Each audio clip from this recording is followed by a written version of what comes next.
Hello and welcome to Bellow Field. As you can probably see, this one a little bit foggy outside, and it's kind of ironic. The Jumbos started their home season against Connecticut College, the team that knocked them out, and they finish it at home against Bowdoin, the team they knocked out in the NESCAC tournament last year. I'm Riley Daniel.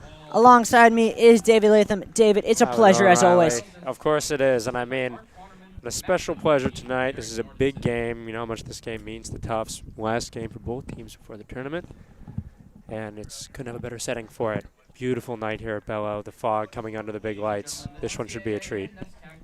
Absolutely, and two really, really good teams. Jumbo's coming off a big win over the then number 7 ranked Middlebury, hosting the team that's one better, the number 6 ranked Bowdoin Polar Bears, who are going to host the NESCAC tournament. Yeah, and this Polar Bears team has been dominant all year long. They're 11-1-2, 6-1-2 in NESCAC play. Yeah, they are a dominant team. They've been absurdly good on defense, letting in an absurdly low number of goals. And, you know, they look to do the same thing here against Tufts. Yeah, but Bowdoin is looking to do something that no team in the history of this field has done, and that is win a game at Bellow Field against Kyle Desautel's Jumbos in the regular season. They have not lost a regular season game under Desautel, and I don't think they plan on starting it now. So, David, obviously you look at these teams, they're full of stars, both sides. Who do you have your eye on tonight as someone to watch? Yeah, so I'm going to give you a guy for both teams, Riley. Over on the Jumbo side, I'd keep an eye on Ian Daly. Obviously, he's a preseason All-American. Last year, his first-team All-NESCAC, third-team All-American. And, you know, he's still the Tufts leading scorer through the year, but in the last month, he's yet to score a goal. He's on something of a cold streak. This will be his last regular season game on the Tufts home field as a Jumbo. And I would see him coming at it with a lot of intensity tonight. You heard him talking to his players, revving them up during pregame. I think he's going to have a lot of energy at that wingback spot. And over on the other side, Dylan Reed, also sort of, you know, playing the same position for Bowdoin, sort of a wingback guy. He played phenomenally here last year in the tournament. I'd keep an eye on him for a similar level of intensity and hopefully similar high play. Yeah, as you speak of the tournament, that was the last time these two teams saw each other. It was a 3-0 Jumbos win right here exactly a year ago today. The Jumbos got the job done. However, they had played Bowdoin just 5 days prior in the last regular season game at Bowdoin, a game that finished with a 1-1 draw. These two teams play each other tough always, and this is going to be one to watch. So stay tuned.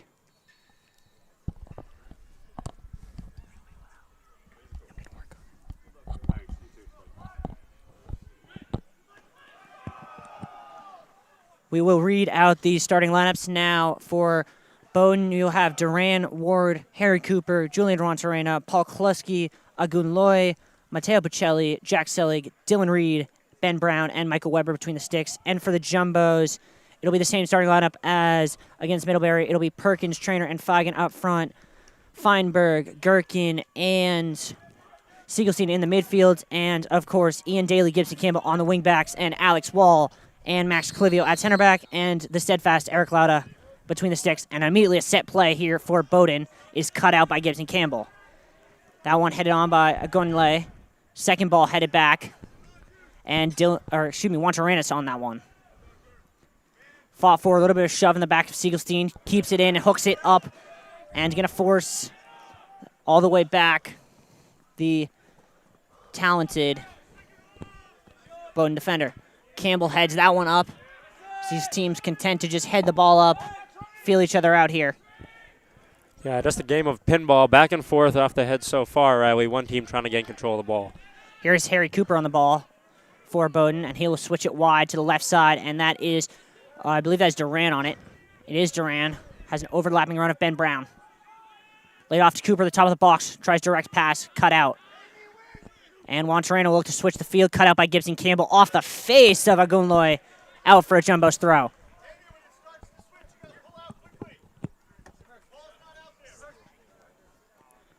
Gibson Campbell going to take this throw.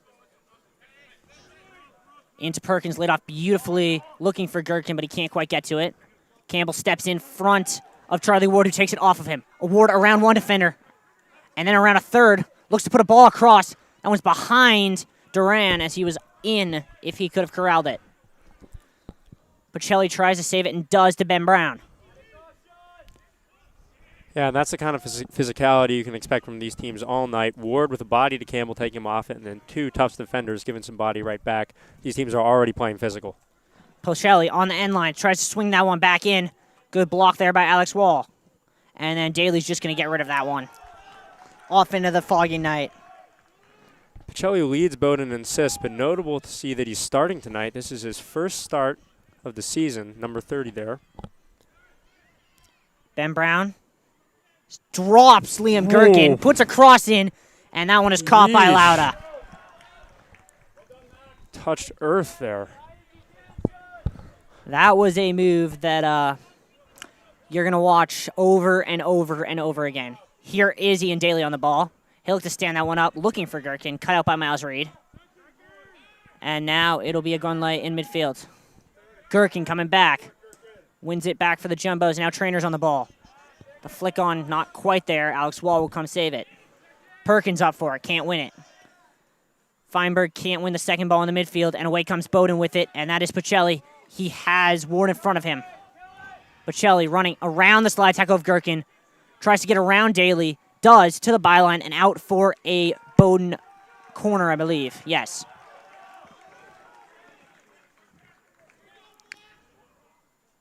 I don't know about you, David, but this is not the response I expected from a Jumbos team fresh off a win over the league-leading Panthers.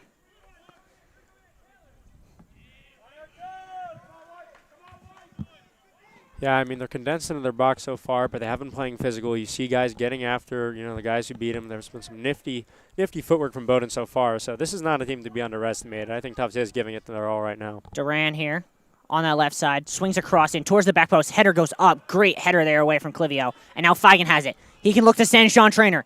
Trainer's first touch a little behind him, and he cannot go 1v3, but he will go up and press Michael Weber. That one just hangs in the foggy night. A little bit of pinball here in the midfield.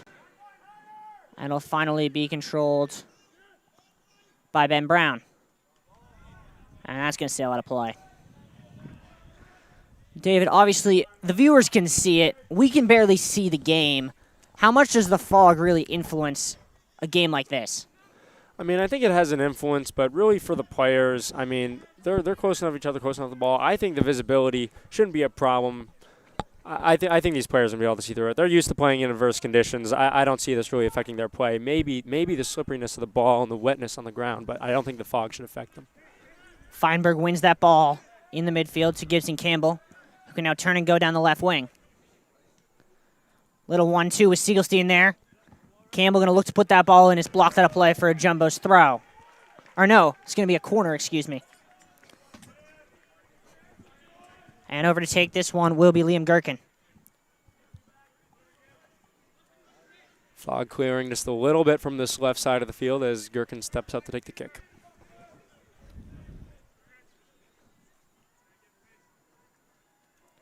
In swinger. Hard and low. Flicked on. Jumbos can't get to it at the top of the box, and it go right back to Gherkin. Second ball stood up towards the back post. Flicked up. And away. And now Bowdoin can look to counter as Cuccelli is on it. Great step there by Feigen to win it back. And the Jumbos are going to get a free kick.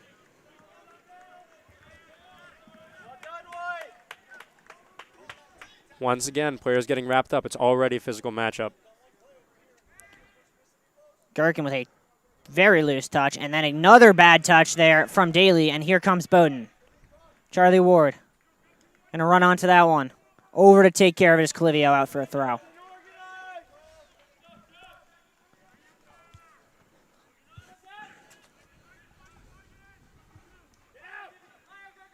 Ben Brown into Juantorena. Swung wide here. Cooper going to look to put that ball in and cleared away. Very well done by Alex Wall as Duran was ready to finish that one. Already both teams generating chances down the wings, clearing into the center. A lot of great balls so far, but also some great defensive work with the headers. We saw Pacelli with one down on Bowdoin's end. We also saw Clivio with a brilliant clearance down here. Second corner of the night here. Another short one. They run that play again. And it comes to Duran again. He's going to whip that one in towards the back post. Touch there from Juantorena at the edge of the box. Backing down Gherkin, whips that one across. Eric Loud is alert to it, spills it off of Ward and out of play for a goal kick. Jumbo's got lucky there.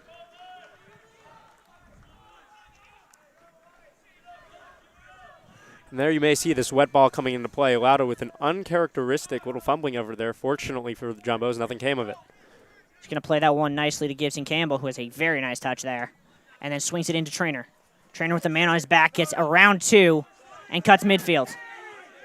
Opens up beautifully into space for Ian Daly. Jumbos have runners in the box. First time ball whipped hard and low and cleared. Back into the midfield. Takes a wicked hop. And it'll be corralled by Ethan Feigen, who gets around 1 and 2. And then plays it beautifully into Gherkin. Back to him.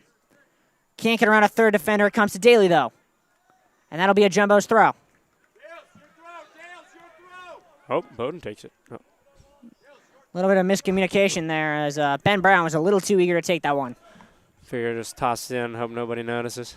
Drop off, Taylor! Once again, Jumbo's throw. Jumbo's bench very animated with Taylor Feinberg right now. That throw into Perkins. Flicked on nicely to Gherkin. Gherkin on the top of the box. Gherkin shot blocked. And then cleared the second ball by Dylan Reed. A chest from Juantorena who goes down. And they're going to call that back for a foul. Yeah, I saw Siegelstein with a little bit of a high elbow there. That might be what they're calling. Dylan Reed on it for the first time, and now Juantorena in the midfield. Switches all the way wide to Harry Cooper, who has a lot of space. Has Ben Brown overlapping instead, whips it hard and low. Loud, a great job off his line. And then that's going to be a card, and it might be a red. Duran's going to get a card. That's Pacelli. Or Pacelli's going to get a card. The question is what color, as he went in, spikes up on Lauda. Yeah, he jumped high with the knee there. Lauda's down. We're going to see what the call is. No card. That is interesting. That's very rare. That's interesting. The ref took the card out of his pocket and then put it back. You do not see that very often. I mean, you see Pacelli standing with Lauda, clearly unintentional, but the fact does stand that he came in really late with the knee. Interesting call for sure. I mean, to me, it's like the roughing the passer calls you see in the NFL. Like the goalkeeper's a protected player. If they come in late, even if it's not intentional, it should be a card. Exactly. That's why it's definitely interesting, as you mentioned, to see him take out the card and then put it back away. That one cleared up by Clivio. Up for it is Feinberg. Can't win it. Cuccelli on it now for Bowdoin. Tries to play Ward well over hit, and that'll go out for a goal kick. And down behind the play, I believe, is Harry Cooper, who seems... Cooper went for that high header with Feinberg. Rolled over his back a little bit. Looks like he'll be all right, but a little shaken up after that play. That's another interesting decision by the referees. If he went up for a header and then is coming down hurt, rules say they should pull him from this game, but he will play on nonetheless. Dylan Reed up to take it. Second ball chested down nicely by Charlie Ward and then around it by Gongle. Jumbos win it back with Siegelstein, who gets around Charlie Ward and then gives it right away to Dylan Reed. Juantorena trying to turn around, Siegelstein not having it. That one is back there to Paul Koleski. Weber can't get it any further than Feinberg. Now it's Siegelstein. Edge of the box. Trainer. One-on-one. Trainer switches the field beautifully to Ian Daly, who cannot quite corral it on the first time. Gonna try and get around Cooper, and Will whips that ball in hard and low. Saved there by Weber. Gibby, you can go! Ward on it. Drops in and gets around Campbell, and now can look to send someone through. A little bit behind Duran, allowing Daly to get back. Yeah, Weber, good control of his team, good communication to get out to the ball there on that last possession. We know he's good, but he hasn't really been tested a lot this season. Bowdoin only allowing 40 shots on goal all season. This is a defensive back that makes it very easy for their keeper. I don't know if y'all saw that, but the referee just picked up I believe it was a paper ball that was thrown at him by the stands and was very animated. At JumboCast, we do not condone, We do condemn. We do condemn. We do not condone the abuse of officials in the slightest. And so we would hope that that just blew onto the field and that the fans are not doing anything of the sort. Looks like a crumpled up program. Possibility. Very well could be unintentional. Here's Weber to kick it out. Lauda being very vocal to his defense. Feinberg wins that up, but it is off of him for a Bowdoin throw.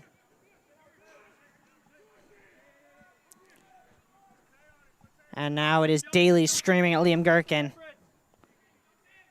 That one flicked on nicely for Cuccelli. Can look to have a hit here, he does, but it's well wide.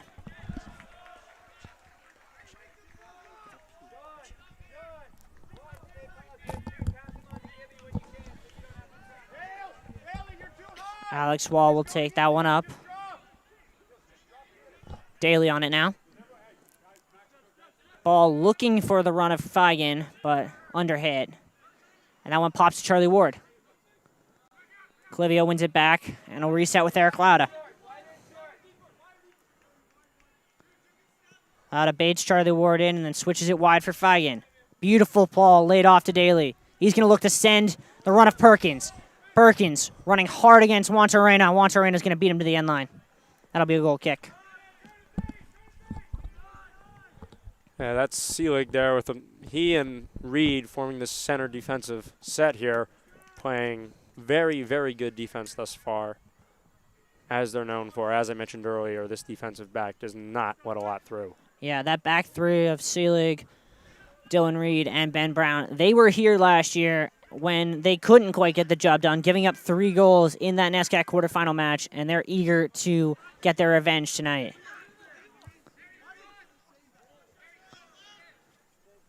Out for Jumbo's throw. And that one is going to be a Bowdoin throw as it flicked off Sean Trainer. And then quickly taken for Charlie Ward. In the corner, fighting against Feinberg. And that's going to be a Jumbo's throw.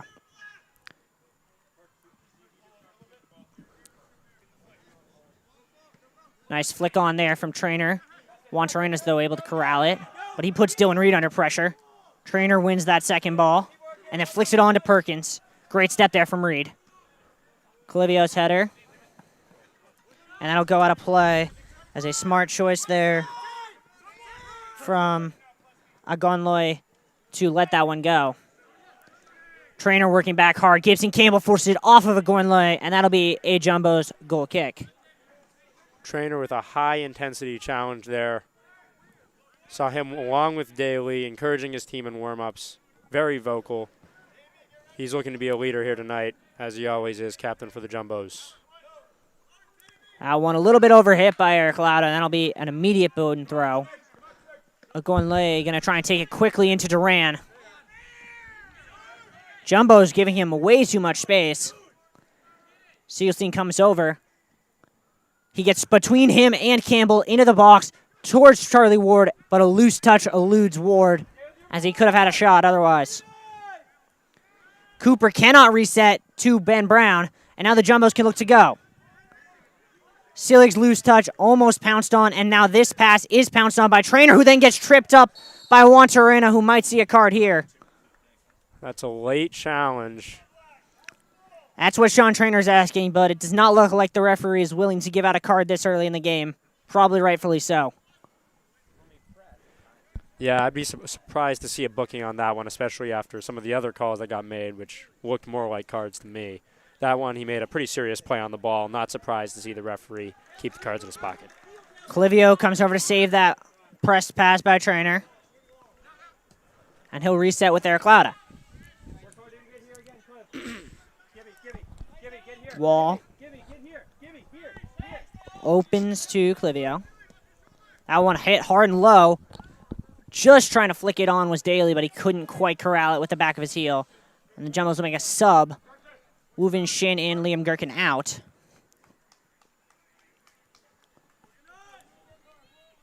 Woo-Vin Shin coming in around 15 minutes into the game here.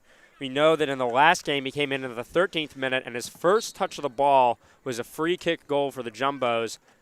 The rest of the game went scoreless, and it ended up being the deciding goal that gave them that intense and very, very much needed win against Middlebury over the weekend. Yep. Perkins fighting hard for it. Feigen comes away with it. Still fighting for it is Feigen. Dylan Reed gets it out. Duran and Agonle will talk about it. Agonle is going to try and send Duran, but is blocked there by Shin getting his first touch tonight. Slightly less notable than a free kick goal, but, you know, still a nice challenge. I mean, you can't win his awards with every first touch. True. That's notable to mention. NESCAC Player of the Week this week, or last week rather, was Shin. That's his first time receiving the honor. Cooper's shot from distance just wide. That had a lot of velocity on it for a half volley. Yeah. That was a powerful first touch shot from Cooper. That one swung wide there from Lauda. Campbell. Back to Clivio. Going to switch the field looking for Ian Daly. Headed on beautifully to Feigen, who's dropped back. 1-2 with Daly, and Daly can now run. That one swung in a little too much on that one. Daly trying to recreate Travis Van Brewer's accidental goal in the NESCAC tournament, but a little too amped up to do it. They're going to see that ball over in the field hockey field. They will. Fortunately, it looks like they're on timeout here. Yeah, they don't put up the warnings that they do for baseball about, like, spectators being aware. I think they kind of should for this team. Charlie Ward tries to flick that one on. Daly is able to corral it. And then chips it over Ward, but is taken by Pacelli. Feinberg on him. He tries to split Feinberg's legs. Feinberg just takes it off him for a Jumbo's throw. This game's kind of quieted down after a frantic first 5 minutes. Both teams more content to try and build from the back. Feigen into Perkins. Loose touch. And Bowdoin will come away with it. Dylan Reed back to Weber. Perkins going to press. That one hit low. And the Jumbos intercept with Ethan Feigen. Feigen to the top of the box for Trainer. Trainer leaves it. Siegelstein's shot chipped just wide. Oh. Great little interplay there from Trainer, Feigen, and Siegelstein, but he just couldn't keep it down.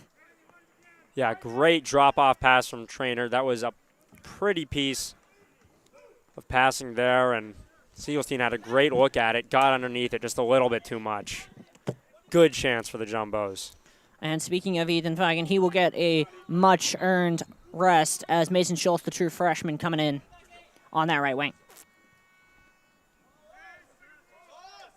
That one is skied. No one goes up for the first ball. Feinberg wins the second. Next header is won by Kluski.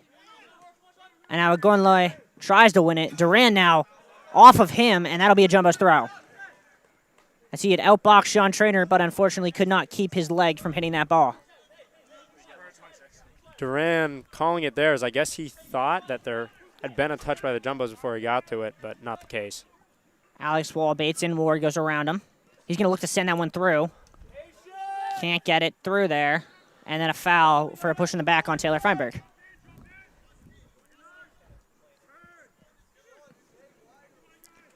Juan Torrena standing over it. He'll play it short to Selig. Now Harry Cooper drops back to pick it up. And that one's wide to Ben Brown.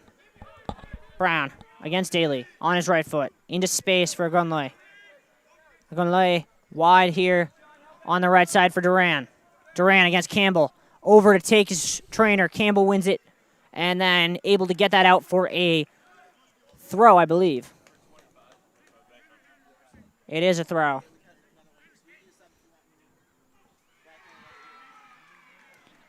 And we will see double subs as Mikey Brady coming in here for, looks like, Perkins. And for the Polar Bears, it will be Luke McCoyne coming in for Agonloy. 25 minutes to go here in the first half of Bello. Turning nicely there is Puccelli on the byline, crossed and cleared out there. I believe that was Taylor Feinberg who got that one. It'll be another Bowdoin corner.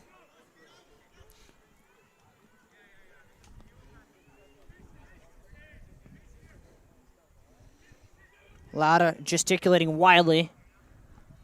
Bowdoin not going to go short this time. This one whipped in towards the back post, cleared away there by Gherkin. Second ball away by Feinberg. Schultz going to go chase now, but Wantareno will let it out for a throw.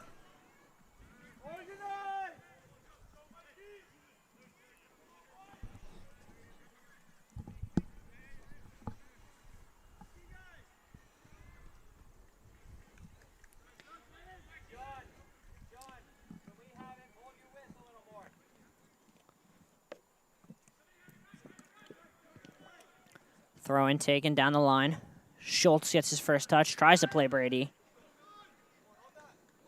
And then Wantareno gets it back to Dylan Reed. Selig on it. Switched wide to Brown.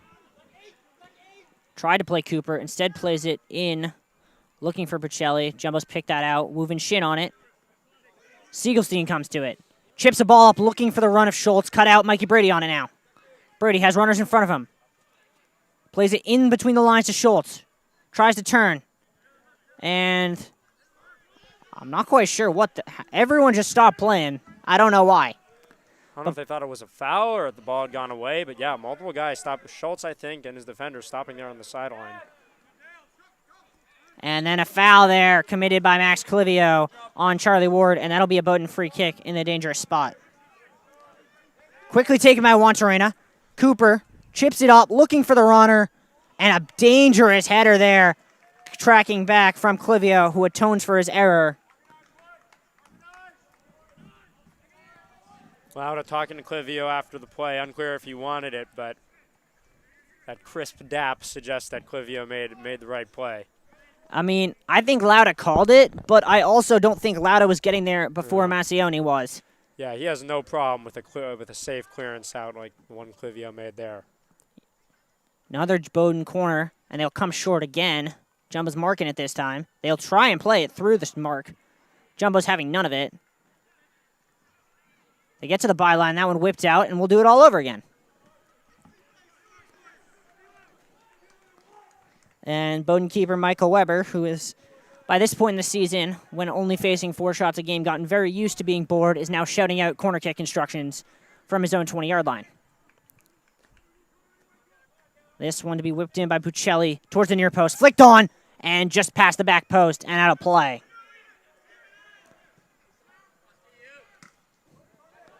And that'll be a Jumbo's throw. Oh, Sean Trainer was being urged onto by the bench and didn't take the quick throw as he might have had Brady. Trainer on it now. That one chipped up looking for Daly. Headed down by Selig. Second ball is miscued. Brady wins it. Shin on it. That'll be switched wide there. And the Jumbos are on it. Mason Schultz. That one tried a shot, blocked away. It'll come back to him. He tried to pass it, but no one was there, and that was given away. And now Harry Cooper's going to come, but Gibson Campbell's first to it. Campbell can turn and run down the left sideline. Cuts back, and that'll be a Jumbo's throw. Jumbo's going to make 2 subs here. Ingersoll going to replace Taylor Feinberg, and Denny Yanez going to replace Zach Siegelstein.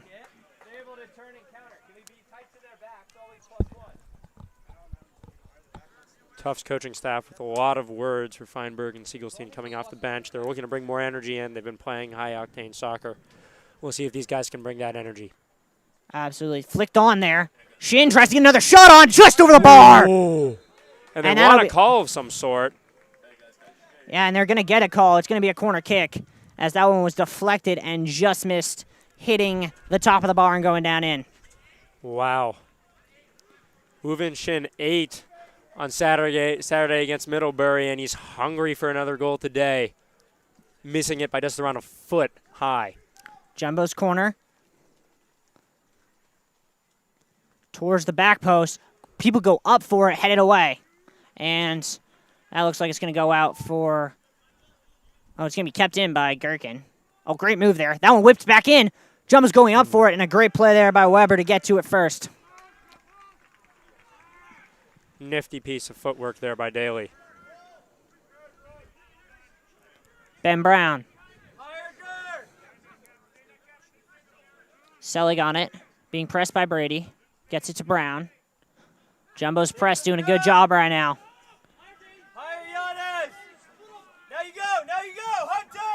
That one switched wide. Kliski's loose touch, and the Jumbos win it back. And a great play there by Kluski to win it back by Duran to win it back.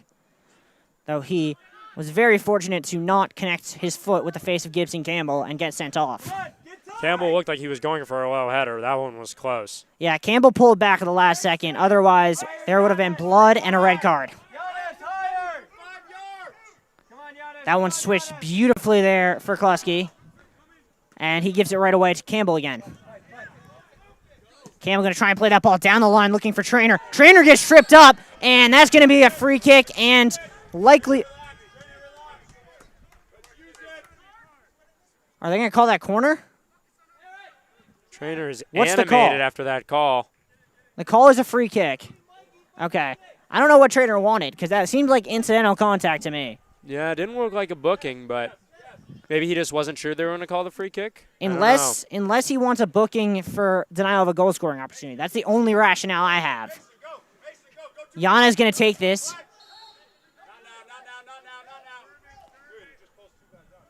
That one whipped in towards the back post. Jumbos go up for it, and that just missed, curling in by about 6 inches. Ooh. I don't quite know what Michael Weber was doing letting that one run, but he got lucky in the end. Bowdoin going to make a couple subs here. Going to replace some of their frontline players, as that'll be Ronaldo Cabral and Everett Horch coming in, replacing Warden Duran. Compact on the goal kick. Compact on the goal kick. Yeah, Cabral had that first goal for Bowdoin. Their last game against Wesleyan, that 2-1 win on Saturday, coming off the bench. The sophomore also leads the team in goals and points. Another note about that Wesleyan game, when they let up that first goal against the Cardinals, that was their first goal allowed in 600 minutes of play. So are you implying that their defense is good? That's a general implication, Riley. I don't know. You can deduce whatever you like from that. All I'm saying is 600 minutes, 0 goals. You can do the math. That is some very impressive math. Speaking of very impressive, the impressive freshman Mateo Baragna set to check in for the Jumbos the next whistle. Can we go? Can we go? Can we go? Jumbo's not pressing, and Mason Schultz is getting berated by the coaching staff for not doing that, as Bowdoin's able to clear it into the Jumbo's end. And a great clearance there by Ian Daly. Smart play by Mikey Brady to not go up for it, knowing he was offsides, and then Trainer flicks it on. Relax, Sean. Relax, Sean. Great hustle there by Trainer. And now Bowdoin's going to try and come the other way with Kluski. And a loose touch there from Horch.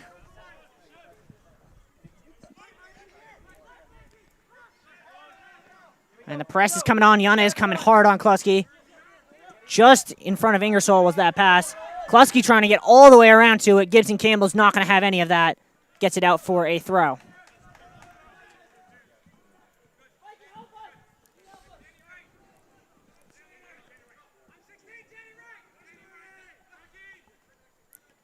Thrown in here. And now it'll be whipped in towards the back post, but there is no one there on that run. And that'll go out for a Jumbo's goal kick. Good idea there from Luke McCoyne, but just couldn't get it on. There's a Jumbo substitution here of, looks like Cook and Bargagna going in for Trainer and, and it's Gibson Campbell. going out. They've both been playing very physical on this left side so far. High-octane players. They've shown it tonight. Trainer all over the field, and he'll get some rest here.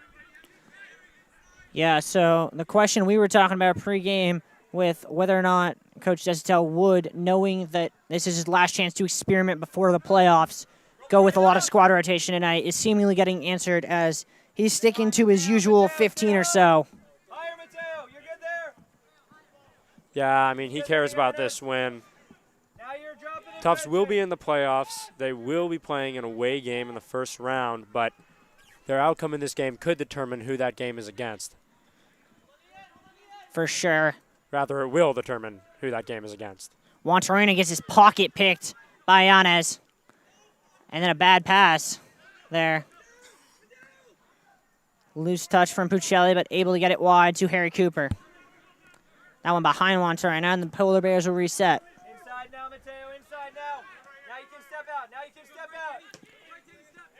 Kluski Yanez, higher. back to Reed, and now Selig will take it. Harry Cooper has gone from the left wing, dropping all the way back into midfield to try and pick up the ball. That one's sent up. Hort can't get to it. Great touchdown by Cabral. Wide now. And then this one is fought for by Camoni and Max Cook. And I believe they're going to call that off of McConey for a Jumbo's throw.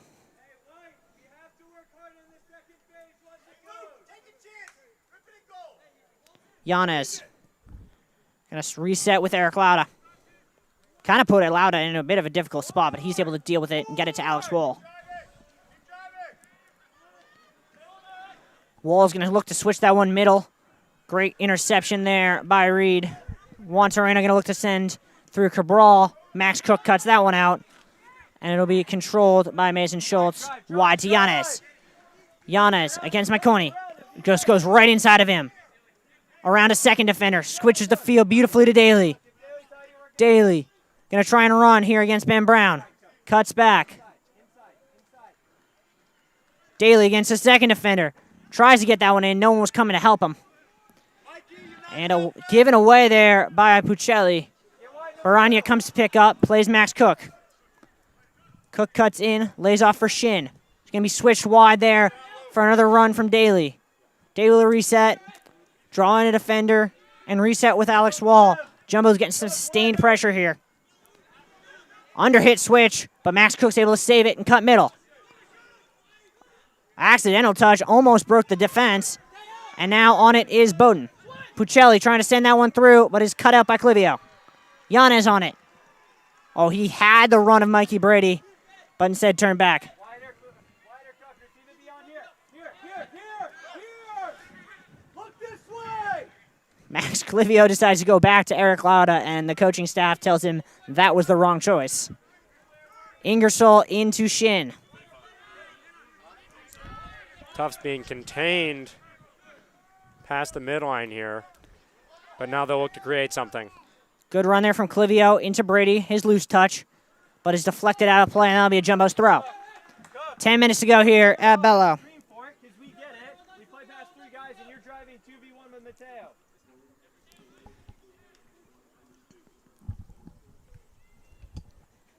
That one back, and then tried to be whipped in. Poor header there out by Selig, and it bounces to the Jumbos at the top of the box. Yanez at the top of the box. On his right foot, shot curled. Saved. Oh, just wide. They're going to say he did not get a touch on it. Just wide from Yanez. Great idea, and we've seen him hit shots from there. Yep, he knows he can too. That free kick he took was way, way back. He similarly missed the goal on a curler just right. He does that again here on a shot. He knows he's capable of hitting it in from there, and that's what he's trying to do. He has no problem letting it rip from deep. Yeah, I'm thinking back to a month ago in that Salem State goal where he just picked the ball up in 3 feet of space about 25 yards from goal and just said, I'm going to have it, and just beat the keeper. And unlucky there is Mikey Brady as he won it off the defender but ran into it in the process, and that'll be a Bowdoin throw. Yanez, not too deep. Jumbo's going to bring up the press here. And they will win a throwback.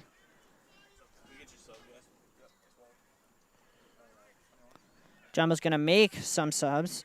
A little bit of squad rotation here as Randolph and Ben Werner will be coming in. Come on, Mikey! Another Bowdoin throw here with 9 minutes to go in the first half.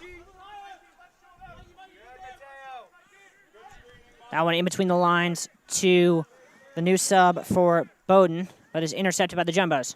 Brady fighting through 2, can't, and he'll reset with Daly. Jumbo's going to play off in the back again. Clivio again chooses to go inside instead of playing it to Max Cook. This time gets approval. Shin on it now. Has runners. Plays it between the lines to Daly. Daly towards the touchline. Whipped hard and low. Deflected out for a Jumbo's corner.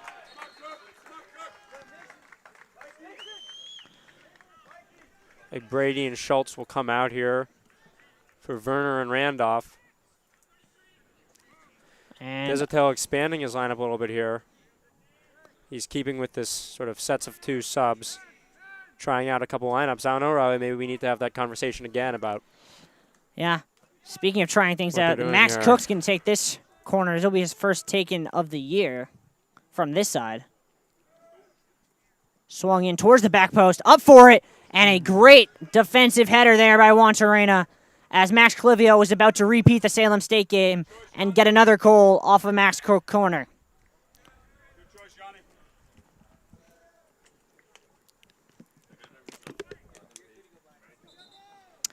Bowdoin going to make a sub. Hayden Weatherall in, and Juan Torrena will get a seat.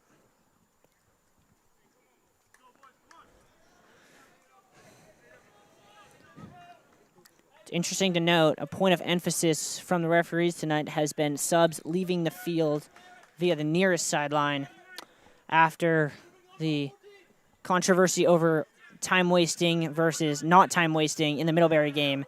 They're just having none of it tonight. Huck tries to play that one past Cook. Cook comes in, and a great slide tackle, and then boots it up. And now up to chase will be Luke Randolph. Great hustle play by Cook. He's making an impact already here after getting subbed in. Selig looking for it between the lines. Loose touch, intercepted, and taken there by Daly.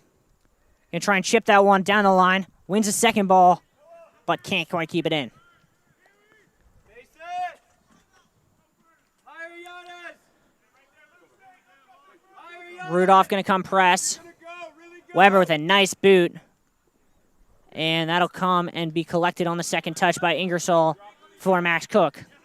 He's going to look to stand that one up for the run of Ben Werner. Werner going to chase against Reed, forces Reed to play it. Chase it, Ben. Make it tough.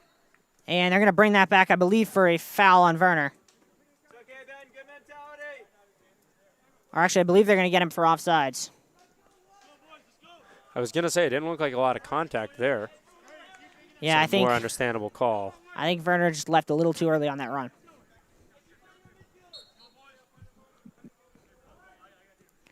Weber's goal kick. Second ball flicked on. Going up for his hork, can't quite corral it. And then switched wide here, and Harry Cooper's on it for the Polar Bears. Towards the byline, whipped in towards the back post, over the head, allowed out of play.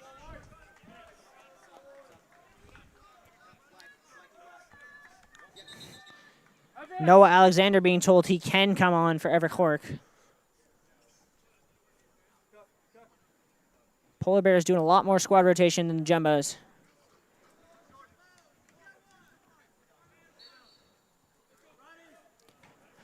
So we look at the clock, right? 5 minutes to go in this first half.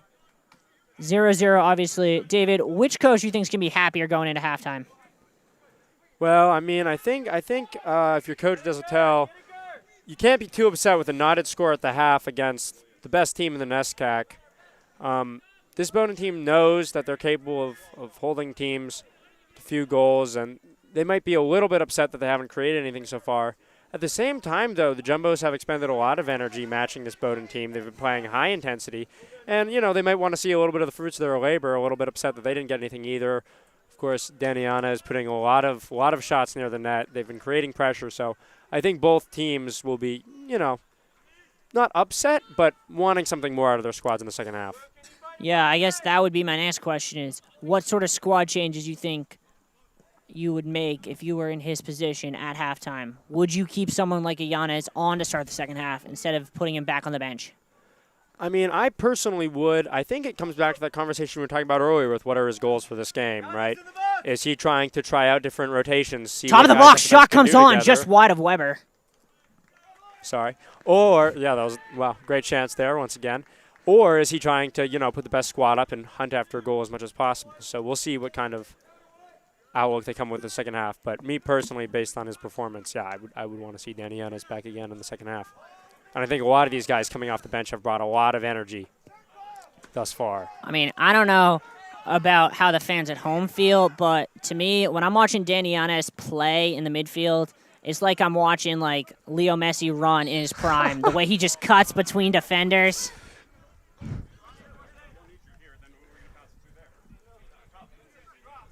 Clivio going to take the free kick. Ingersoll opens up to Alex Wall and gets it right back. Draws in a defender and then switches it wide to Max Cook. Cook going to look to play that one down the line. Giannis, nice turn. Lays it off. Here is Giannis. Back towards the outside. Ball whipped across by Ben Werner and can't get that on target. That's the sort of play that it's an ambitious hit. You might rather him whip that across with his left foot than try that tight angle shot with his right. Yeah, big differential between chances, shots, and then shots on goal tonight for the Jumbos. They haven't made Weber do a ton of work, but they have probably created a little bit of nerves and pressure by getting so many shots close to the net. Yeah, they are approaching 10 shots, and I don't think they yet have a shot on goal. Which, if any stat is emblematic of this Bowdoin defense, it's that. The two Maxes playing out from the back. Switch it to Eric Lauda. 2 minutes to go here in the first half.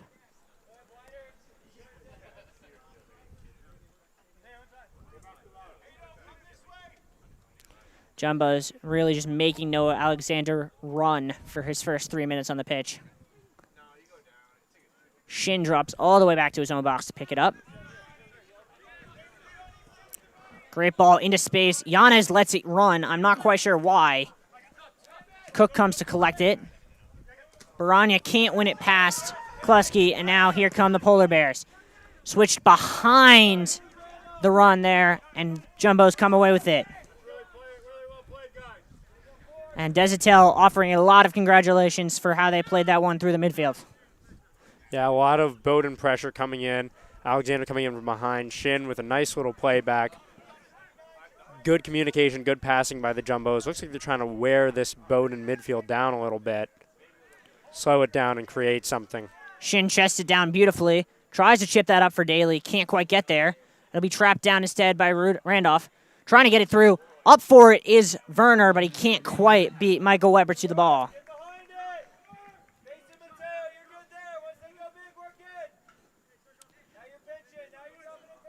And to me, from the body language on the field, I see one team in the Jumbos that are ready to win every 50-50 ball, and I see one team in the Polar Bears that are looking to get to halftime as soon as possible. Yeah, it does look that way. The Polar Bears applying pressure, but as you mentioned, it hasn't been enough. The Jumbos have been settled. They've made clear passes in these last couple minutes when they brought that pressure, and the pressure they've brought has been a lot more high intensity. McConey tries to switch that one in, looking for Cabral. Lauda collects. He's going to try and send it. He's going to let, I believe that's Ben Werner chase, but it's under hit a little bit. Bowdoin will control in their own half, and they'll send it long. Jumbos will just head that back into the midfield, and that'll be halftime. Halftime score here at Bello. We are scoreless. David, your thoughts on the first half? Well, Riley, it was hard fought. We knew that would be the kind of game we got.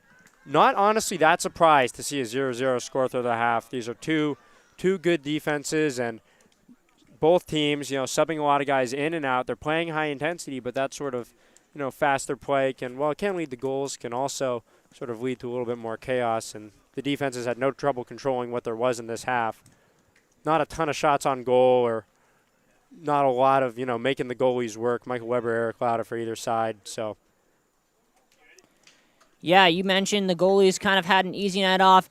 I doubt it'll stay that way in the second half, but we're here Yeah. to bring you all the chaos, all the goals, all the action from the second half. We'll be back from Bello in a dozen minutes.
6 seniors, 4 years, 45 minutes left on Bellow Field for the class of 2023. They're even with Bowdoin at halftime, but now they have a chance to go out on top, knocking off the #1 team in the NESCAC.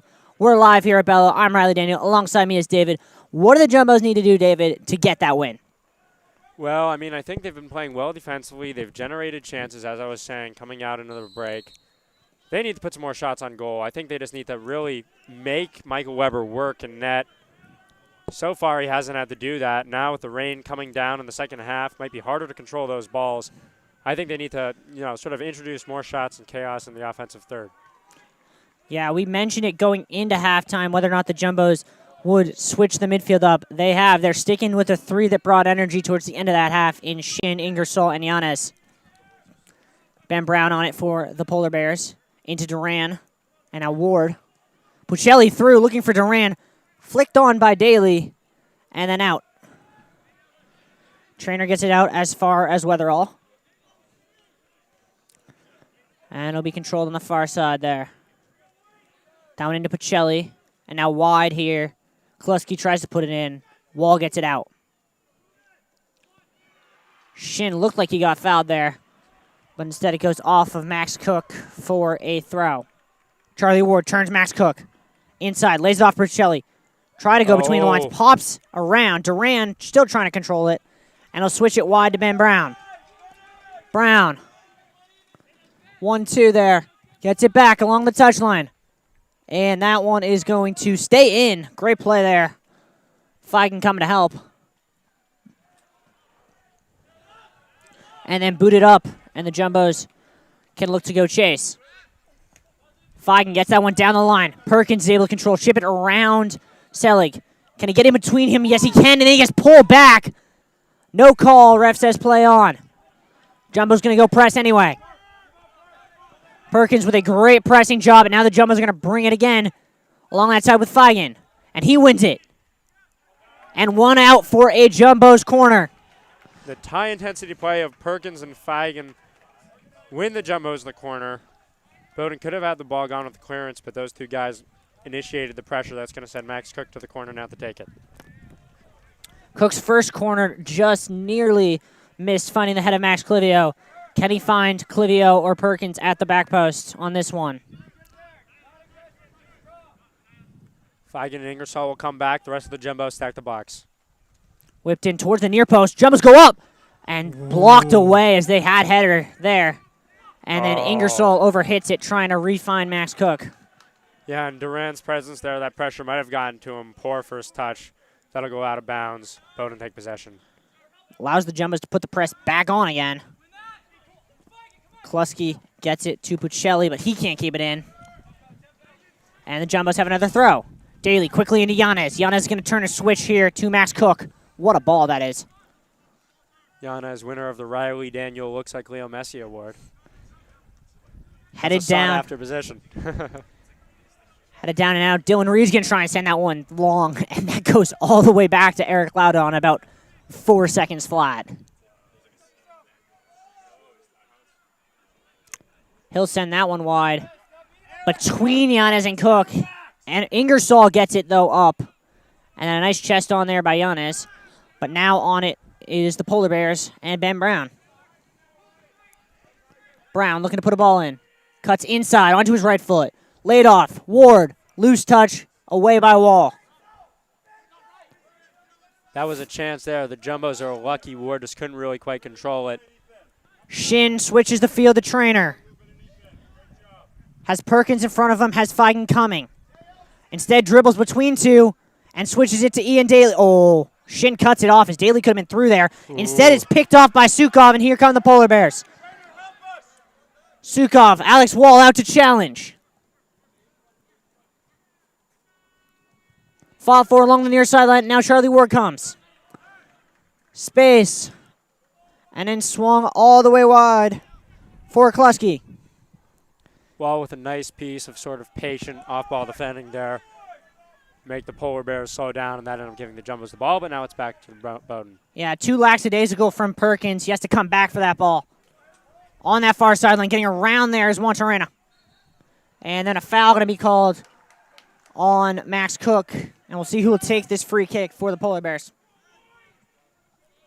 Cook not too pleased with that one. Thought he used body clean and little ticky-tack, but nothing absurd. Looks like Ben Brown's going to come over to take it, much to the displeasure of Duran, who wanted to take it himself.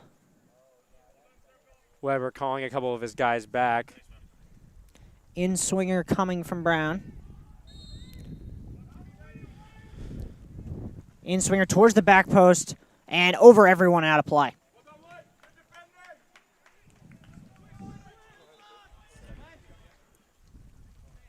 And a defensive sub coming in for the Polar Bears. Kai DeGrand's going to come in. Going to replace, I believe it's Brown.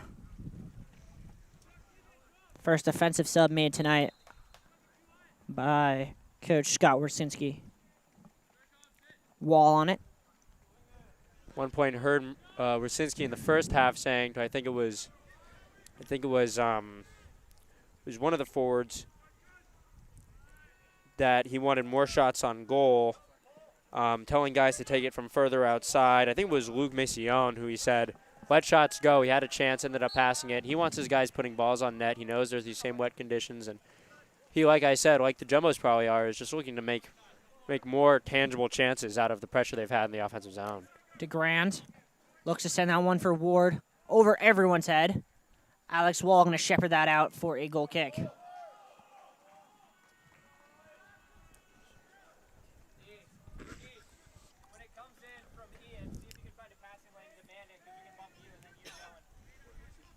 Cook on it. Forced to turn back to Clivio.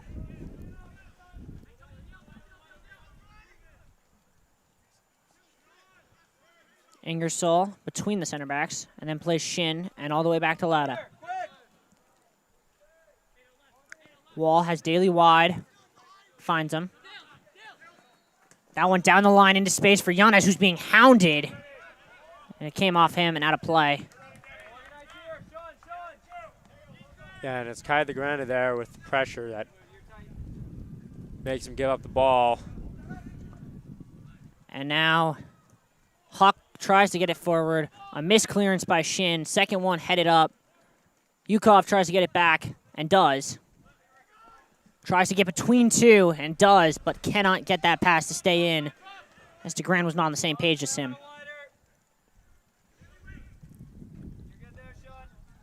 Ian Daly going to wait for a second, allow, I believe that's Max Cook to finish tying his shoe. Flagging with the play off the chest there nicely. That one's sent up, headed back by Dylan Reed. That goes over the head of Ingersoll, who saw a shove in the back and gets a free kick for it. And Mateo Barana going to come in momentarily. Jumbos take it quickly. Clivio going to switch it for Daly. Daly against DeGrant. Wins it. Second ball bounces. Perkins goes up for it. Can't win against two. But ball comes back, and Yanez collects for the Jumbos in the midfield. Sends Duran going the other way, and the Jumbos will reset. Left side, Max Cook. Clivio back.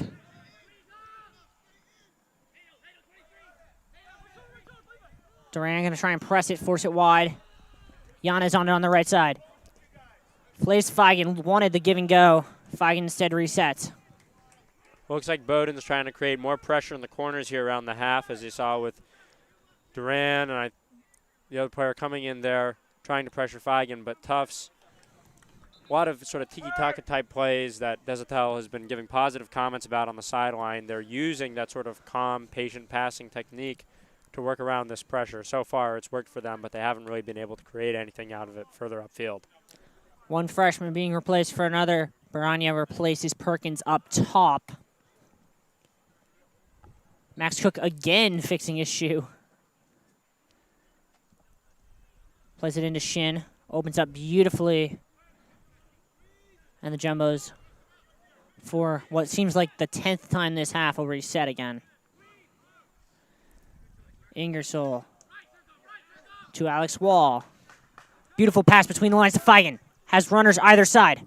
Switches wide to his left. Trainer on it. Top of the box. Sean Trainer on his right foot. Shot blocked. Ooh. Cook chests it down. Going to look to put a ball in. Swung towards the back post. Daly comes up. Heads that back across. Flicked on. And just wide by Trainer. Still being fought for the top of the box. Feigen comes in, wins it. Swung wide to Yanez. He's going to put a ball in here. Instead goes towards the touchline. Yanez. Whipped in hard and low. Jumbo's flick on. Bouncing around. Blocked away. A diving slide tackle by Weatherby to keep it 0-0. The Jumbos, tons of pressure there. Somehow no shots through the Weber, bouncing around amongst Bowdoin defenders. Desertel on the sideline has to be happy with that kind of pressure the Jumbos are putting on, creating chances. I think it was around 4 times on that play that it looked like they might have a shot on net. Piranha lets that one run, and I guess they're going to call a foul on him. That one seems softer than several things they've let go tonight. Weber to take.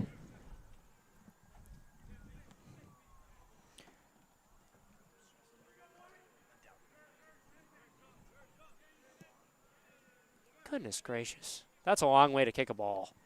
Yeah, it is. I know I couldn't do that.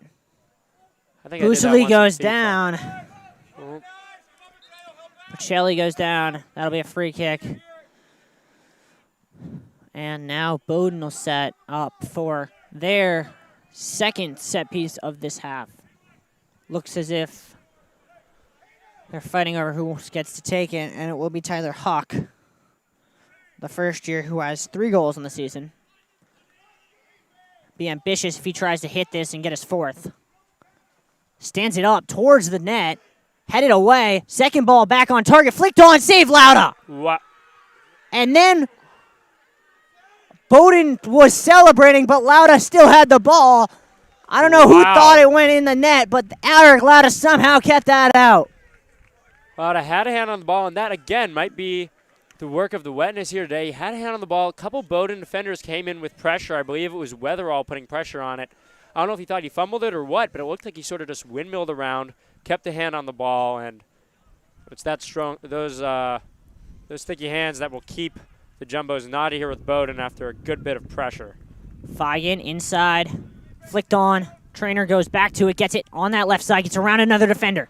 Sean Trainer. And Wow. a great slide tackle there from, I believe, that was Paul Kluski.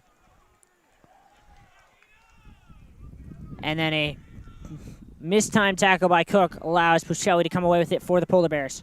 And then a great slide Wow. tackle coming in from behind from Movin Shin. Oh, no way. Wow. No way. That was all ball.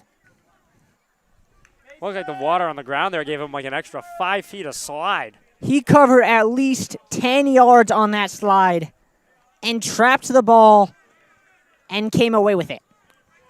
Almost looked like a glitch, the amount of space he got. I thought it was clean. Clearly Pacelli did, and he had hands up, and the ref gave him the call. That one down the line. Kluski fighting for it. Offsides.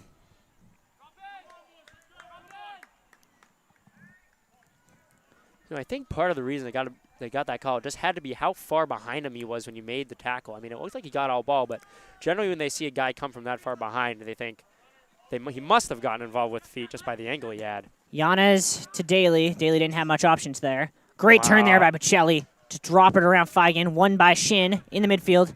And then Bocelli takes it right back. It's a swifty little bit of footwork there. Surkov switches the ball beautifully. Huck on it. Puccelli has a runner wide right. Chooses to play it. Has overlapping runs there. Duran. And he has Kluski wide. Huck to Kluski. That one stood up in towards the box. Away by Ian Daly. Baranya holds up nicely. Trips on it. Ref says play on. That looked like it popped off his hand. Feigen comes to collect. Goes around and breaks the ankles of DeGrand, but can't get past Kluski. And a good idea there from Paul Surkov trying to find Charlie Ward, but is cut out by Wall. And the fog is coming back to Bello here as the intensity has ratcheted up in the last 5 minutes. Yeah, both teams with good offensive sets here in the last 5 or so. really the first really dangerous-looking pressure we've seen so far. Jumbo's going to press high here. Headed down, looking for Charlie Ward, but over to cover it is Alex Wall. And now Gherkin and Siegelstein will go in. They're calling out Feigen and Trainer here. So that suggests to me that they're going to run from a 4-3-3 to a 4-5-1 if you're replacing two wingers with two midfielders.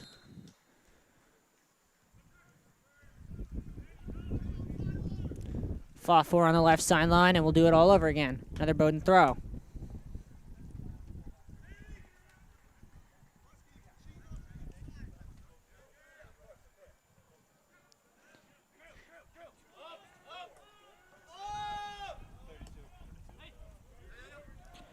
And the two freshman sensations for... Ooh.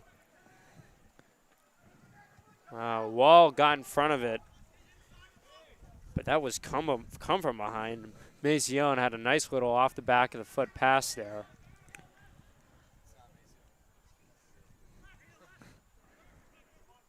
Ronaldo Cabral, the freshman sensation from Bowdoin, telling us it was not Macion. I'm not quite sure who it was. It was DeGrande. That's my bad. Fair enough, guys. On the left side is Cook. Tried to play Gherkin, got it back from Gherkin. Laid it back off for Gherkin, who was not making that run. Gherkin gets pulled back, though. Ref says play on, and away come Bowdoin. And let's just say the parent section is making their displeasure with that known. Puccelli gets slide tackled, and about 4 players went down on that play. It is getting wet, it is getting physical, and it is getting heated here at Bello.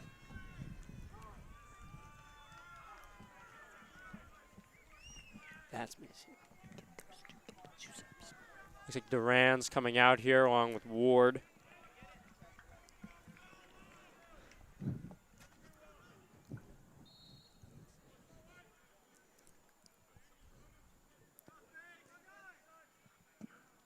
Bowdoin throws, knock it over the head of Gherkin. Great hold-up play by Ingersoll. Gherkin going to try and run. Giving away. They're going to try and switch it, our Bowdoin. And working all the way over to grab that is Drew Phillips.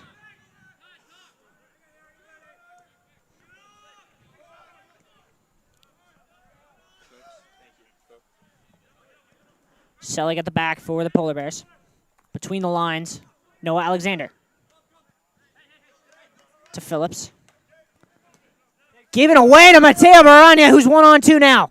Baranya fakes her at 1. Can't get around a second. Not much he can do there. He did not have any support. Yeah, Jack Selig and Dylan Reed are not exactly the easiest pair of defenders to sneak it through there. Had a couple nice nifty moves, but in the end they took it away. Yeah, I wonder if maybe with a second chance he tries to go one way and looks to see if he can get either Yanez or Gherkin coming up on that other side to lay it off to. Throw down. Gherkin gets pulled down. Bowdoin comes away with the ball. Puccelli on it again in the midfield. Baranya presses Selig, who gets rid of it to Reed. Weatherall on it now. Dylan Reed has another chance. He's going to stand that ball up looking for the run of Cabral. Wall cuts it out to Gherkin. Gherkin back to goal. Gets rid of it to Lauda. Lauda with all day will open up and find Max Clivio, who's going to switch the field and then some with a brilliant ball to Daly. Left off for Yanez. Back to Daly. Has runners. Going to try and stand it up for Siegelstein, but it's going to drift out of play.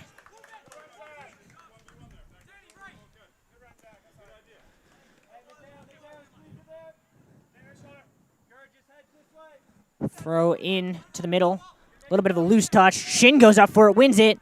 Off his head. Comes away with it is Siegelstein. Yanez.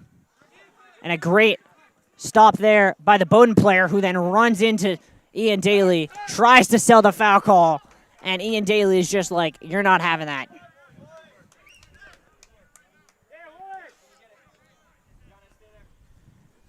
Ingersoll bringing it across the timeline. Wide to Danny Yanez.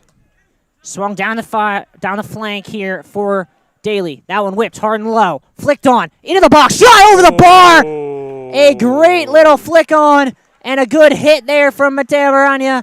Just couldn't stay down.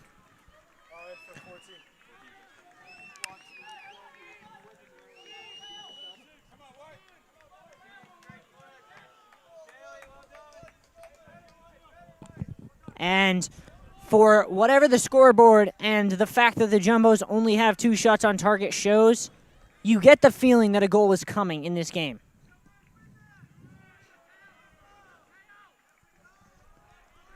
Jumbos wanted a handball call, not getting it.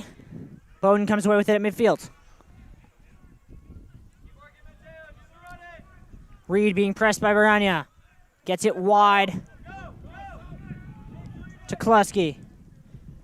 That one from the keeper, Michael Weber, goes all the way back to the Jumbos end, and they'll reset. Louder just nearly gets that one away. Ingersoll flicked on beautifully. Weatherall will reset for the Polar Bears. Barania going to press again. Phillips being pressed. Shin now going to bring the press on Weatherall. He puts Dylan Reed under pressure. And then all the way back, and the Jumbos bench is loving Wu Vin Shin's effort. That one skied into the Jumbos end as they just had to get rid of it. Campbell flicks it on. Gherkin saves it. Can't quite corral the second one. Kluski will quickly take it. Weatherall in space. Has the grand wide left. Plays it. Tried to flick it on. Instead it comes to the Jumbos. Yanez with a nice touch to get it back to Clivio. Campbell can look to send it down that left flank. He will. Gets over the head of Reed. Barania's going to go chase. Gherkin comes up. Good pass between the lines to Huck. Huck now. Tries to play that ball through, looking for Alexander. Trying to run against Daly. Daly going to try and just get that out, but he gives it away to Phillips. Siegelstein working back against Phillips. Between the lines. Good turn there by Puccelli. Wall picks his pocket, and Shin gets it clear.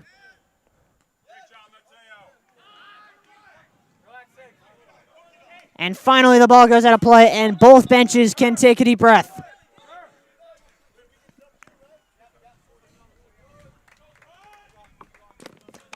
Back in the game for the Polar Bears is Harry Cooper, and in the game for the first time for the Jumbos is James Gunn.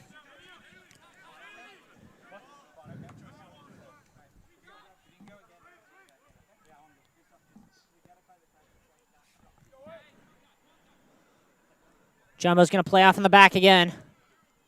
Quarter of this game left. Ingersoll comes out there, but I wouldn't be surprised to see him go back in. Looked like he had a little bit of energy off the spare, talking with Coach now on the sideline. Good job there by Campbell to win a throw. Quickly taken down the line, looking for a run that didn't come, but a great play by Shin to keep it in. And then still fighting. Jumbo's pressing deep in the Bowdoin corner. Forces that pass middle. Harry Cooper on it. Laid off nicely for Selig. Has the grand wide, instead plays it middle, and it's intercepted by Ian Daly, because of course it is. And then he takes it a second time and gets it somehow to Shin. That one into Barania. Barania tries to get around 2, can't. And Bowdoin just boots it up. And we're going to reset here with Alex Wall. Gun on it. His first touch of the night. To Clivio. The next whistle, Mason Schultz and Ethan Feigen will come back in. Gunn. Gunn looking for an opening here in this stacked Bowdoin defense and mid. Gherkin. Back. They're trying to move it forward. Switches the field looking for Daly. DeGrand has a loose touch. That did not hit Daly. DeGrand comes to save it. Alexander's going to go run. Alex Wall controls it nicely. Giannis chests it down, flicks it over the head of Harry Cooper, and Siegelstein brings it down. Gunn. In space. Plays Clivio. Jumbo's really starting to pin Bowdoin in here. Shin wide to Campbell. Gibson Campbell on his right foot, back to Shin. He's going to switch it wide for Danny Yanez in Acres. Yanez looking for a runner. Instead, he goes around Cooper. Yanez, 2 defenders. Yanez trying to get around both of them. Keeps it in, whipped across, and cleared away by Bowdoin. And that'll be a Jumbo's throw as they nearly got a first goal at that near post.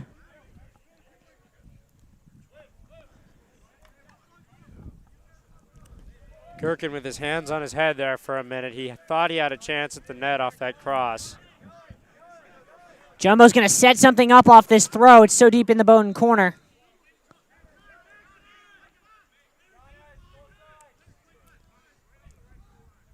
That one in towards the near post. Flicked on. Chested down by Shin, who got pulled a little bit and is booted away. Campbell will let it run over his head and head it back to Eric Lauder really smartly. And the Jumbos can reset.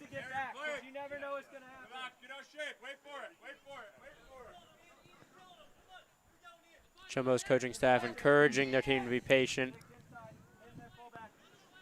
Clivio picks it up. Yanez and Daly on the right side calling for it. He plays Daly. Flicked on, looking for Siegelstein. Popped up, Daly controls. Beautiful no-look ball for Gunn, but is cut out there by Pacelli. Into space here for Cabral. Kluski on it now. Reed to Selig, and then they'll look to play DeGrand. Instead plays middle for Harry Cooper, who's being pressed by Yanez. Yanez now going to go give Selig problems. Cooper tries to play it around. Siegelstein does, gets it right back. Has runners in front of him. That one between the lines cut out. Cooper comes back for it. Gunn is able to deflect it, but Pacelli gets it wide on that right side for Puski. Ball whipped in towards the near post. Headed up and away. Second ball. Headed away. Siegelstein controls. Jumbos can look to go. Siegelstein wide to Yanez. Yanez lays it off for Daly. Slowing it down there. It looked like he was motioning for Gunn to come into him.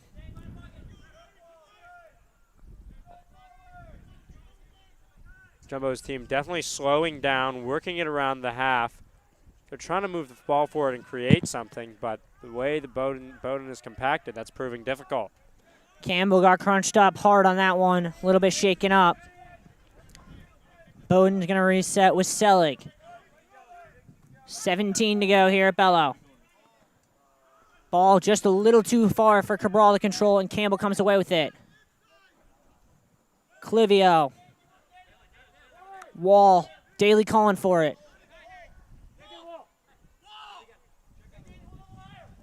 Every single player on the right side of the Jumbo's field is calling for that ball, and yet they keep going middle. Clivio. Gonna switch it, looking for Daly. Daly goes up, flicks on the header. Great hustle there from the Jumbos to send that out for I believe it's a Bowdoin throw deep in their own half. And Clivio, after just a few minutes out, swaps with Campbell again. Julian Monterena in for Dylan Reed for Bowdoin. Looks like Campbell could be moving a little slowly over to the sideline. Yeah, he got rolled up on that last challenge where the Jumbos wanted the foul. Throw in down that side, out for another Bowdoin throw.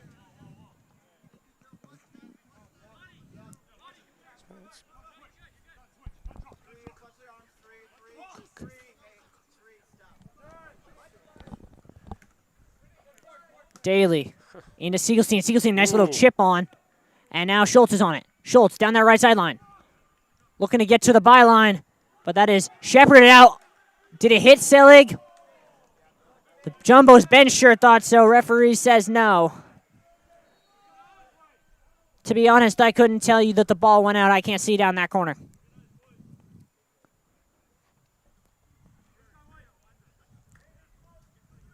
Weber back again, the kick.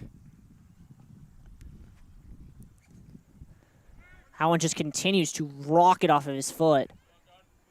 Jumbos win it, though, with Feigen. Yanez going to make a run. Around 1. And a good slide tackle there by Kluski to win it out for a Jumbo's throw.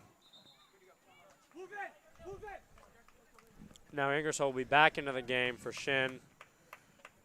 Another quick sub for the Jumbos. I believe I said Clivio, but it's actually Cook here who just came in, and he'll be taking the throw.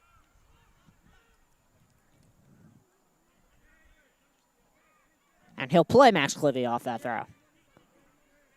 Clivio wanted the switch. It wasn't on. Instead, he'll play Ingersoll. And they'll force it back to Eric Lauda. Noah Alexander pressing high up the pitch. Ingersoll collects it midfield, switches it wide, a little bit behind Feigen, who's able to corral it. That one in between. Jumbos can keep it in on that sideline. And then it'll be fought for. Cook with a great slide tackle. Feigen comes away with it. Jumbos have numbers in the box. And they're going to bring that back for offsides. Wow. I don't know if you guys can pick it up. It might still be audible. Kyle Desitel is absolutely giving the assistant referee an earful right now, and rightfully so, because that was a terrible call. There was no pass, so I don't know how you can be offsides. Well, we might be a little bit biased here, but it's a little bit tough to see from over at this angle, but he's probably just saying that because he slid it and sort of got under the ball and something of a pass, that they're calling it offsides. They were back behind the last defender, so that's what the ref saw, and they make the call. Unfortunately, the Tufts bench less than pleased at that decision. I feel like that can be said about most decisions tonight. Schultz flicked on beautifully for Daly. Daly at the top of the box. Daly on his right foot. Shot just over the bar. And it looks like Bowdoin's going to make a sub now, as Agunloye is going to come back in, replacing Pacelli, who will finally get a rest 77 minutes in this game.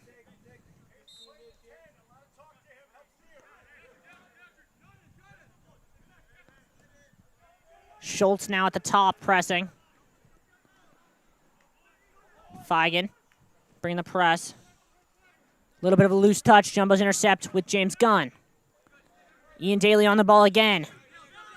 Daly between Cooper's legs to Siegelstein. Laid off for Yanez. Yanez being doubled. Little 1-2 with James Gunn. Between the lines, looking for Daly. Can Daly get there? Daly can get there and wins it out for a Jumbo's corner. Wow. Great hustle there from Ian Daly. Great vision from Yanez to see that pass. And we'll see if the Jumbos can get something off this set piece. Also, though, a great late slide from Harry Cooper to stop that from being across just around. Very close, really, to the goal in the box and making the Jumbos take a free kick. That's a chance, but less of one. That was an impressive tackle for sure. Cook's corner. Swung in, a little overhit towards the back post. Jumbos get that on target. Oh. Headed back away. Yanez is able to flick it on so Ingersoll can control. And then a tackle there from Alexander on Feigen. Jumbos come away with it.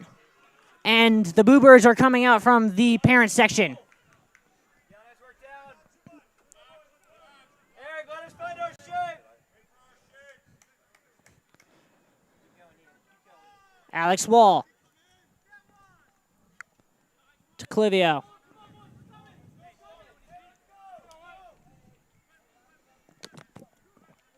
Ingersoll wide to Cook. That one in between the lines. Feigen comes back to collect. Absolutely drops the defender. Ball stood up, deflected around into the back post. Daly just nearly got that onto his right foot, but a great last-ditch defensive play.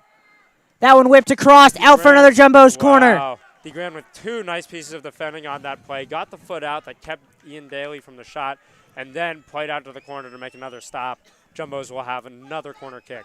Max Cook with his fourth of the night. Looks as if Bowdoin's having a little bit of defensive confusion right now.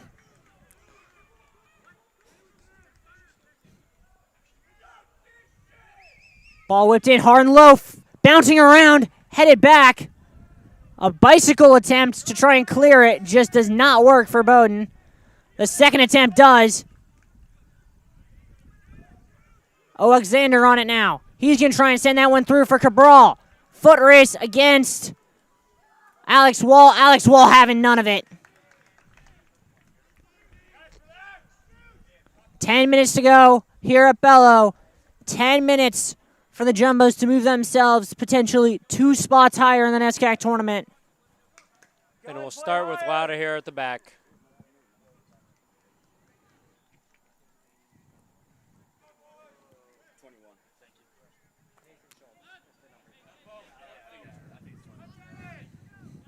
Wall, Clivio, Cook. Cuts inside. Back to Clivio. They're working. That one under hit, looking for Yanez. Yanez is able to deke out 2 defenders. Jumbos have numbers. Yanez cuts inside of Alexander. Onto his left foot. Daniel Yanez shot blocked out for a corner. Oh, wow. Holy shoot. That is technically the first save of the night from Michael Weber, and it was to keep it from being a corner. From this angle, yeah, that looked wide of the net. I thought he was knocking it out, which was questionable, but he found a way to get it forward and collect it. Well played there by Weber.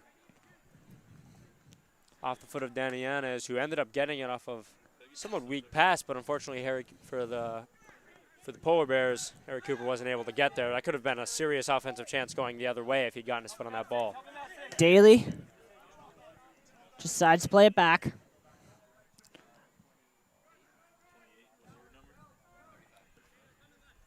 Ingersoll between the lines to Feigen, back. Nearly gives it away. Is able to control it back to Lauda. And Noah Alexander up to press.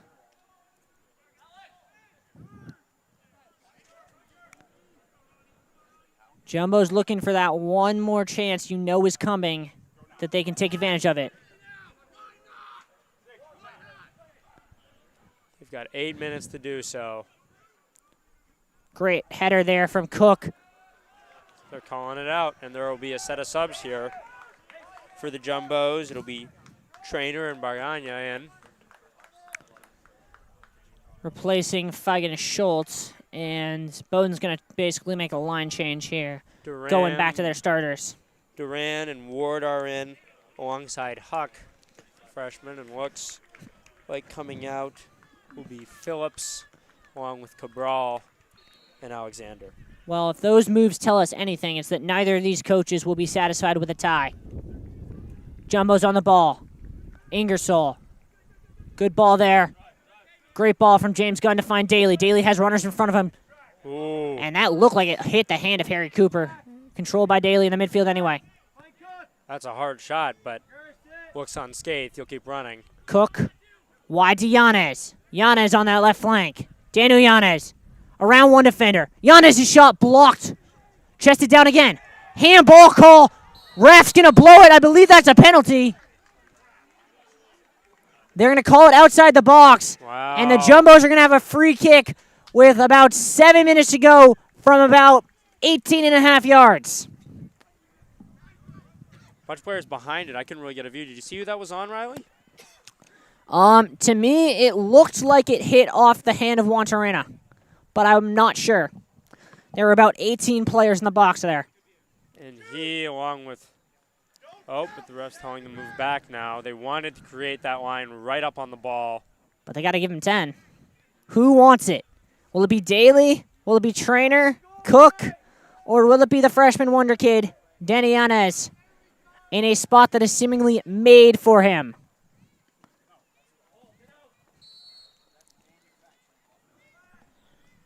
Yanez hits it. What a save! Weber somehow kept that out. Got a fingertip to it, and it goes off the post and out for a corner. Yanez with a great strike. He found corner, was curling. That's a tough one to save. Weber barely gets there and knocks it off the post.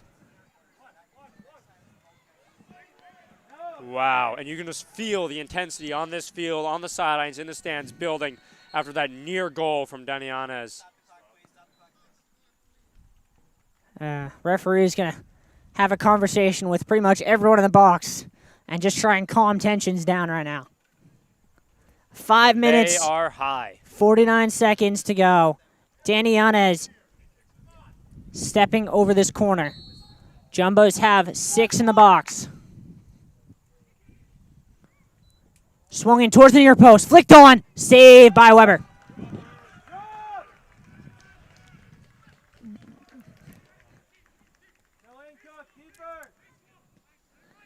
Weber's punt is going to sail all the way down, and Charlie Ward can't even keep that in. That goes out for a throw about 10 yards from the end line.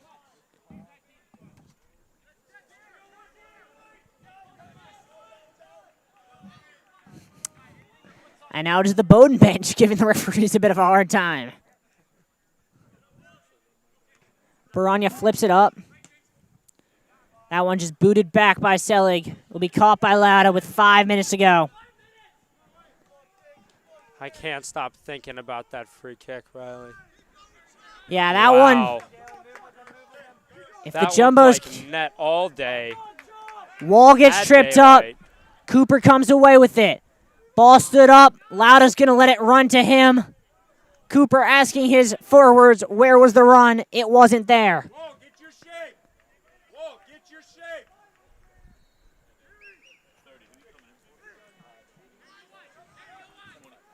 Desatel telling his players to get into their shape. They're looking up to set up something here offensively. Siegelstein tries to turn the corner and does. Zach Siegelstein on the byline. Tries to get around a defender and does, but a great job by Kai DeGrand again of forcing it out. Pacelli back in for the Polar Bears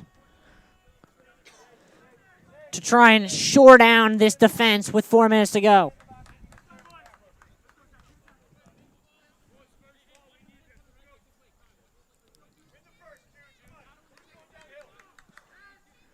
Another boot and a half from Weber. Ingersoll flicks it on. Lauda off his line to collect.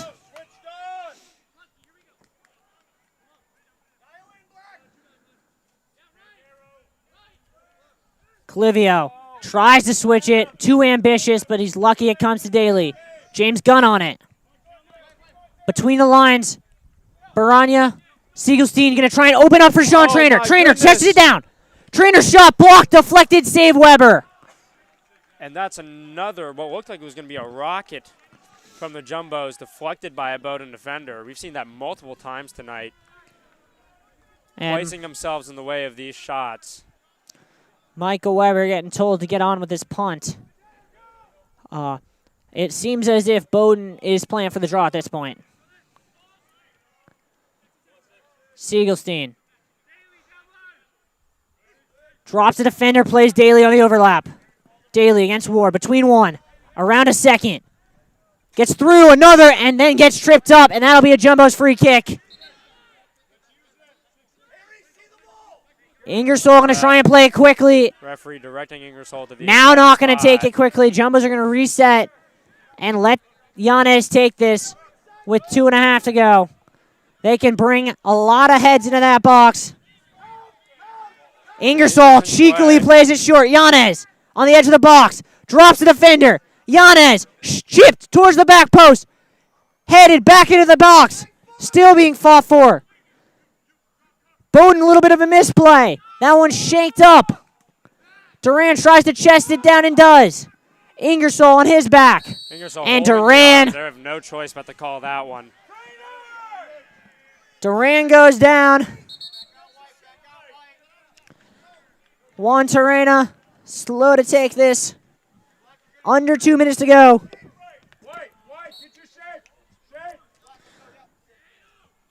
Selig being pressed by Baranya. Yana is now going to bring the press with Baranya on Juan Terena.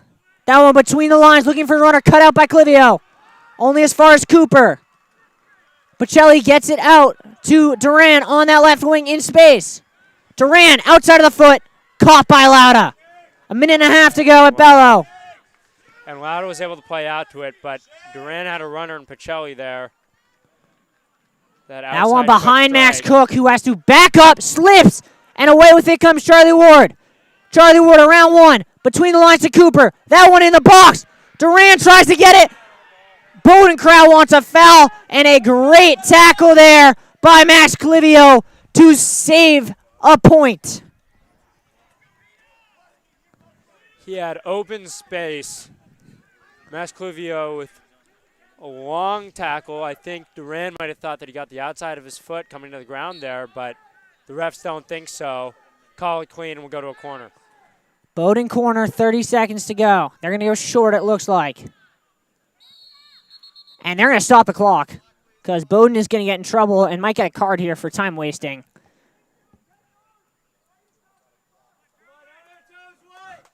Doesn't make a lot of sense to me. 30 seconds to go in their own offensive zone. Yeah, I think their goal right now is to make sure that this is the last offensive chance. But Pocelli and the referee getting into it a little bit. And Bowdoin's just going to play in the corner flag here. Gets it out as far as Cooper. Cooper gets around Ingersoll. Stands it up towards the back post. Headed back across. Out of play. 15 seconds to go. Lauda's going to try and hurry it. Cooper with a nifty piece of footwork there to even Jumbo's making a sub. I'm not quite sure why. That'll kill out the clock here. Final score from Bello. We are scoreless. The clock hits 0 on the Jumbo's home season. And the Jumbos, with a 0-0 draw against the number 6 team in the country, now know their fate. Their fate is that they will be heading to Western Massachusetts on Saturday to either play at Amherst or Williams. 0-0 game. David, what's the takeaway from this one? Well, I mean, second half, sort of a repeat of the first. A couple more offensive sets, both teams creating more pressure, more shots on goal, but once again, solid defensive backs and a brilliant save by Weber. Keep the score at 0-0. Both these teams played hard. They can't be too upset with the outcome, but at the same time, given those chances late, I'm sure they'd like to take a couple back and maybe turn one of them into a goal. Hard fought to the end, though, and maybe I'm wrong because Daly and Clivio coming to the sideline here do not look too pleased with the outcome. Yeah. It's hard to think that a tie on your last regular season game can really be the sort of finish you're looking for. But there's plenty of, with both these teams being NESCAC playoff teams, there's plenty of soccer left to play. Their careers are far from over. And we'll be seeing those games starting on the 29th with the NESCAC playoff round 1.